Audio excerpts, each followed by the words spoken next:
Welcome to RevSportz. We generally don't do this. We don't sit in a gloomy room first thing in the morning. We try and do this show from outside, try and get it, going vibrantly. But today both Shomik and I, we are not even in the mood to do this because 48 hours of disaster. First with football, then with hockey, and more so with hockey last evening. I mean, to think that Tokyo was a fabled campaign. We were fourth, almost a medal. From there to not qualifying for the Olympics, it's still not sinking in. Absolutely, and when I think that it's sort of back to square one, it's very difficult for the things to sink in. But then again, that's sport for you. You will have to take the rough with the smooth. And it didn't go according to the plan, according to our hopes. But what to do? I mean, these girls will have to pick themselves up from here. And we'll have to look ahead. That's the only thing you can do. But what do you look ahead to? I mean, if you're a Savita Punia today, or exactly. A Yannicka Schockman this morning, or for that matter, a Nikki or a Sangeeta or a Baljit or a Deepika, you get up and all of a sudden you're told for 4 years you're not in the Olympic Games. For the next 6 months, you're not in the Olympic Games. The men's team will be there. You aren't there. First things first, Shomik, clearly the coach will be in the firing line. But then, from the Asian Games, no mental conditioning coach, which came later. This is not the coach's failure. It is a collective failure. Absolutely. And we have to also take into account of the fact that this is a pretty young team. I mean, 3 frontline players are missing. And at this level, when you were missing 3 frontline players, who could have made a difference? And then, I mean, you got to take into account those mitigating circumstances. So, from that point of view, it's fashionable in Indian sport to put the coach in the firing line. Yeah, and something has to happen. Something has to happen. But I must say that we need to put things in perspective also. As you said very rightly, what do you look forward to for a Savita Punia? She might have played her last game at this level. We don't know.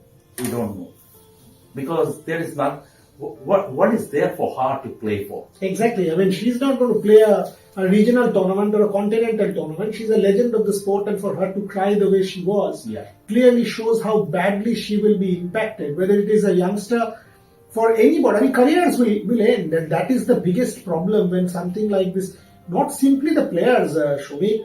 Think of the broadcaster. Sports 18 has now taken the rights. All of a sudden, a property is gone. Exactly. You were building the sport. The sport goes back.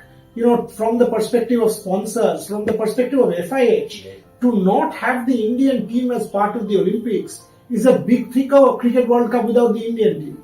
Here, an Olympic Games without the Indian team is also a blow for the sport of hockey. Absolutely, and now that there is a big push as far as media rights are concerned, as far as, Indian Olympic sport are going places. So I think players should be aware of the fact that they are also part of the journey. And nobody loses a game. Nobody likes to lose a game. But then again, with such things, you will have to be put under added pressure, and you will have to take that in your stride if you want to grow as a nation. As for Indian hockey, as for Indian women's hockey, this tournament was so huge, and you were playing at home.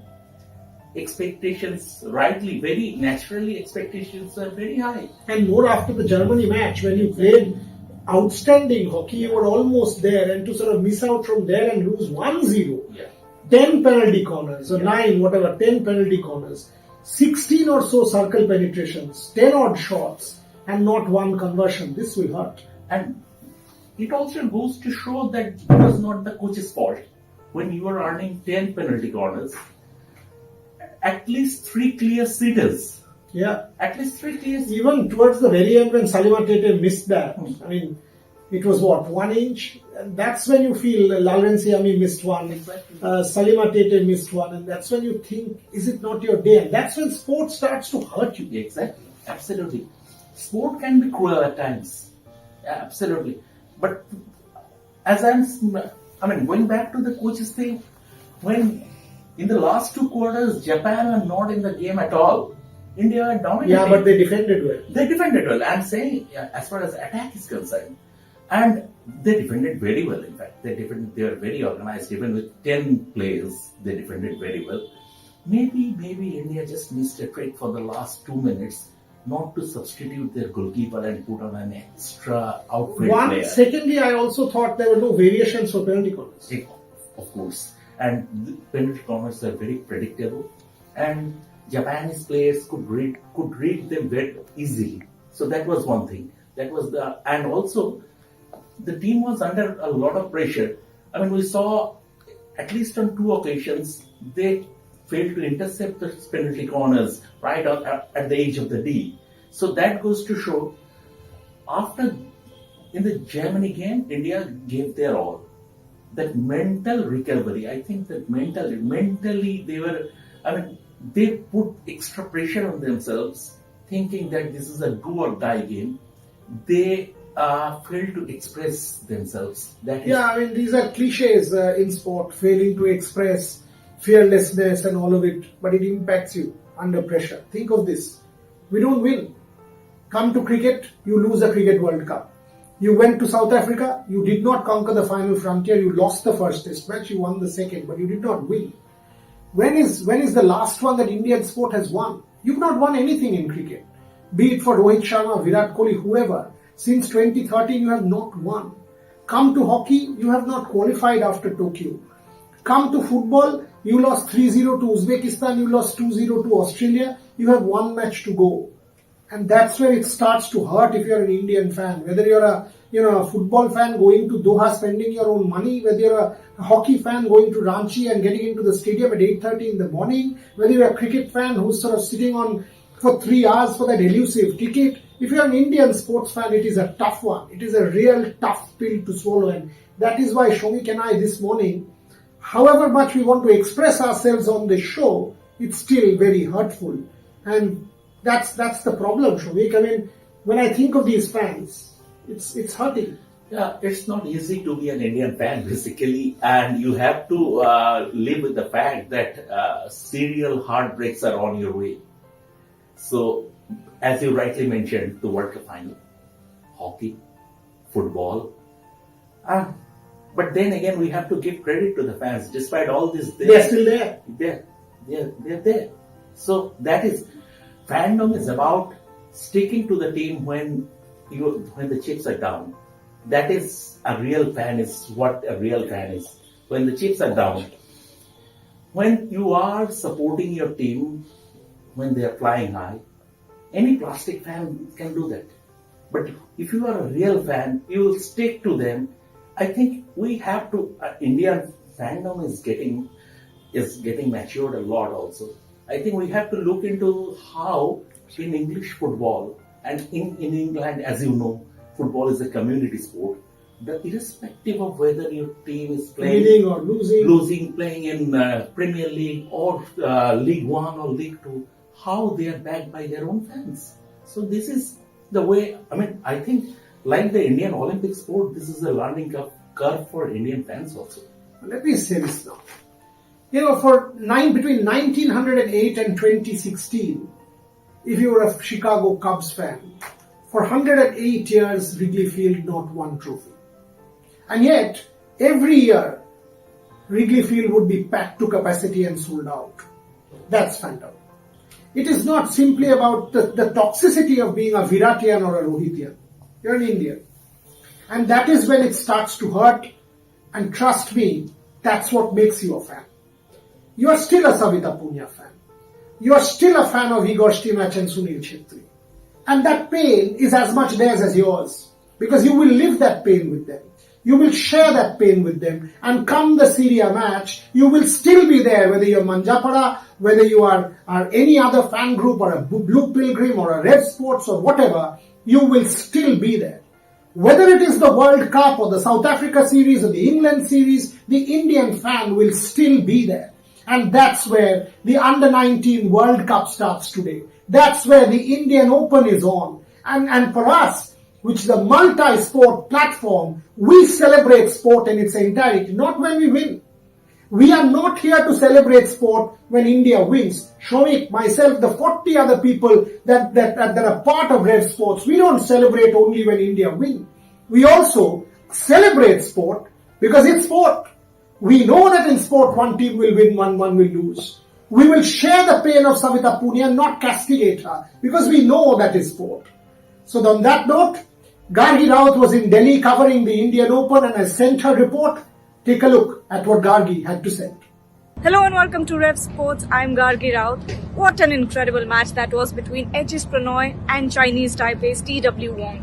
More than anything else, more than skills, more than physical abilities, that was a match between their mental abilities. HS Pranoy's mental form was really tested tonight. And HS Pranoy talked about it after the game because he said that Wong is someone who tries incredibly unusual, strategies to get those points, and he was anticipating that. And he did at one point get annoyed at the fact that, there were some unusual strategies being tried and he was losing points. He was really getting frustrated. But another mention has to also go to the crowd that was cheering on even when HS Pranoy was down by 5 points in the decider game, and there were loud cheers of HS, PHS free all through the stadium. So you could tell that it was really pumping HS Pranoy up. And at the end of the day, it is HS Pranoy who comes out as the winner. Here is what he had to say about his incredible win. How much of the crowd played a role in your comeback in the third game? What was going through your mind?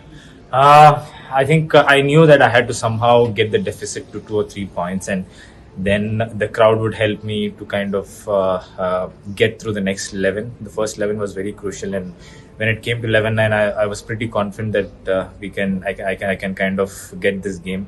And definitely when it was 14 or 15 all, I think the crowd kind of really helped me push through that energy, and hopefully we'll have much better crowd coming in tomorrow with the full stands. So hopefully, yeah. What goes on in your mind when you are, lost the first game in the second and when you're trailing? You've been in this situation several times before, but what is the thought process like at that point when you're trailing at a crucial point? I think you need to keep fighting with yourself to be staying in the present and to try and to kind of bravely try a lot of shots.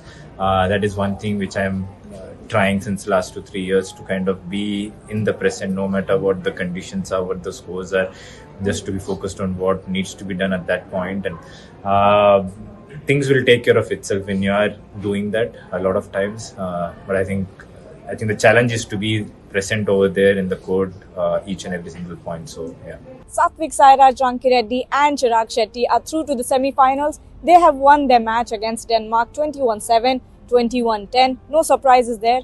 But although it looked like a very dominating and a very one-sided match, Satvik and Chirag both said after the match that it was a mentally challenging match because Denmark used these different sort of strategies, unusual strategies, to get them off their game. But Matthias Bo, who's the coach of the star duo, had trained them before the match began and had set them, straight for all the strategies or all the distractions that they were going to face in this match. But Satvik and Chirag, of course, with the kind of momentum they have right now, they came out victorious, and this is what they had to say after the match. What are the conversations like between the two of you when you're trying to gain momentum? Is it more about staying calm or pumping each other up? In these matches like this, we don't talk so much. Our souls talk directly. Like we get into the rhythm. I felt that today, court. I didn't say one word before the match.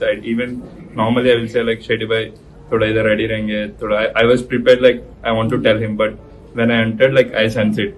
Isko bhi wahi karna hai, mere ko bhi wahi karna hai. So ho gaya sab. Our goal was same. So we'll see what will happen. So both are mentally prepared for that battle, and I sense that. So we didn't talk so much, but really happy the way we played. Chants. From the crowd, that was very annoying. That not annoying. I was laughing all the time. Yeah, some of them are quite beautiful. Chirag bhai, beautiful. something like that. So while serving, I was like, "Arey ruko bhai, thoda focus karna hai." I was like, that was very something like very disturbing as well. Like sometimes it's boosting, but while you're serving, people are saying beautiful, beautiful, beautiful. I will take closing comments from Shomik, and then Shomik, Shubhayan and Devashish had a lovely chat on the Under-19 Cricket World Cup, which starts today. 5 trophies from India over the last several years. History of Under-19 World Cups, most successful team. Can they do it a 6th time round? They've discussed that. We will toss to that chat, but where does Savita Punia go from here? I don't see Savita Punia going from any other. I mean, she might be hanging off her international boots. But then again, that's sport for you. That's sport for you. After a time, you have to call time on your career.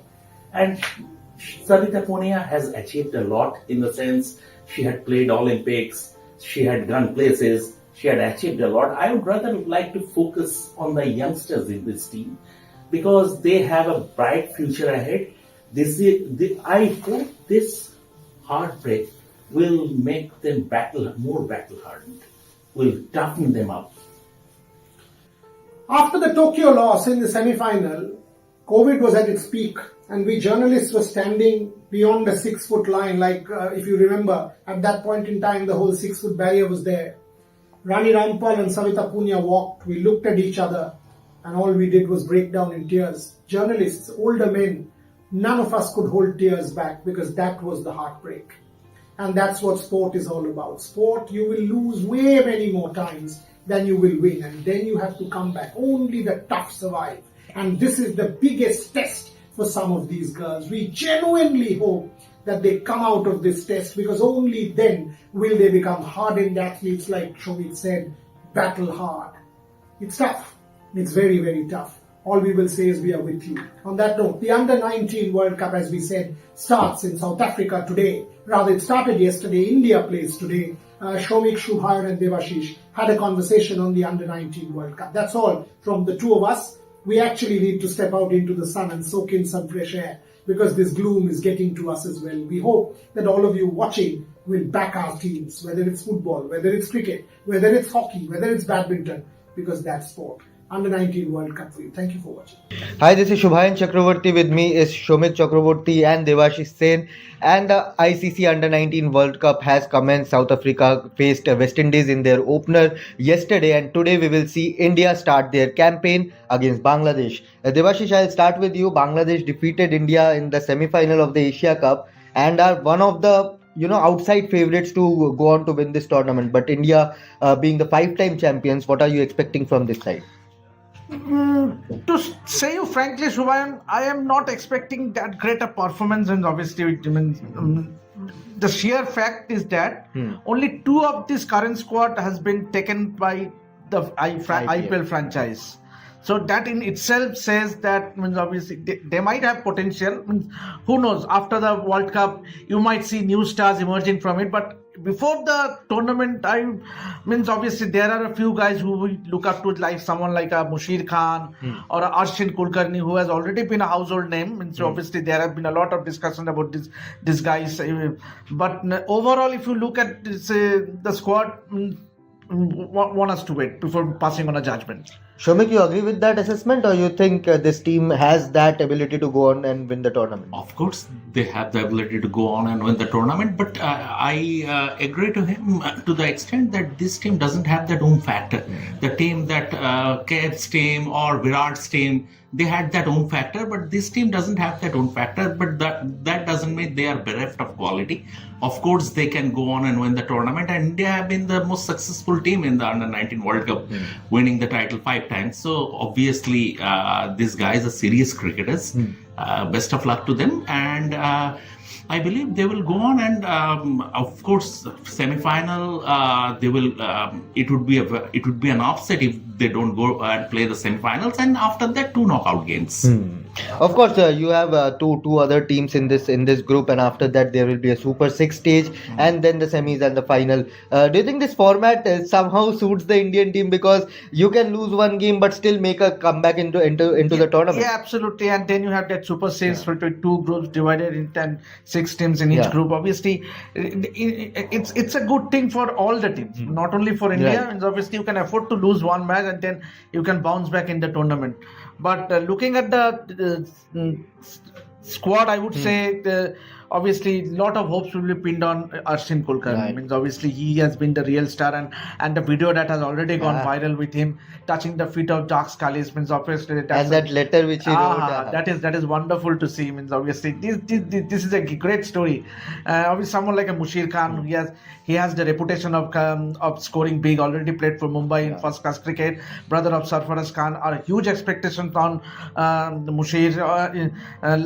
Obviously Raj Limbani, the left arm is quick. Obviously he made headlines when he took that 7 wickets against Nepal in the under-19 Asia Cup. He is also another guy to watch out for. Aravalli, the wicket-keeper batter from Jharkhand, obviously he also hails from the same part from which MS Dhoni comes from. And so he will be playing for Chennai Super Kings. So obviously there are a few guys. Swastik Chikara is another guy, hard-hitting batter. So I think this Chikara, although is not part of the squad, but he says, obviously, there is a lot of confusion. Means obviously these are new names. We'll get accustomed once to. the tournament starts rolling. But then obviously India will feel confident. Obviously, But I'll tell the fan to keep an eye on Aravalli Avanish. I was talking to some CSK officials, and they are very impressed with this guy. And they remember they spotted Ruturaj Gaikwad 3 years back when he was not a household name. And 4 years back, they predicted great things for the youngster. And now he is an IPL star, and he has graduated to play for India. Watch out for that bat flow when you are watching Avanish bat, the left-handed wicket-keeper batter. Of course, there's a good hope from the pace duo of Naman Tiwari and Raj Limbani also. So looking forward to the match. But before we wrap up, award on the captain Uday Shaharan, Punjab was Rajasthan player, moved to Punjab. He moved to Punjab, and he has scored. He has been scoring 50s for fun. Yeah. He is in very good Last knock. 3 matches, 350s, I guess. Yeah, 350s. And a century against South Africa in the Tri-Series. Exactly. So, which means he has that required temperament. So, obviously, and not for nothing, he has been chosen to lead the Indian team in a World Cup. So, obviously, he would be one of the players to watch out for. And now he is the captain. We have seen Prithvi Shaw. Prithvi Shaw was the captain. Then Shubman Gill was the vice captain. How Shubman Gill has shaped up going ahead. So all the best to all of them. Absolutely. What we wish is the best of luck to the Indian team as they take on Bangladesh. Of course, being this is a junior Bangladesh team, so don't rule them out. They are a really good side, and hopefully we'll have a good competitive match today in South Africa, where both India and Bangladesh face off in their first respective matches of the ICC Under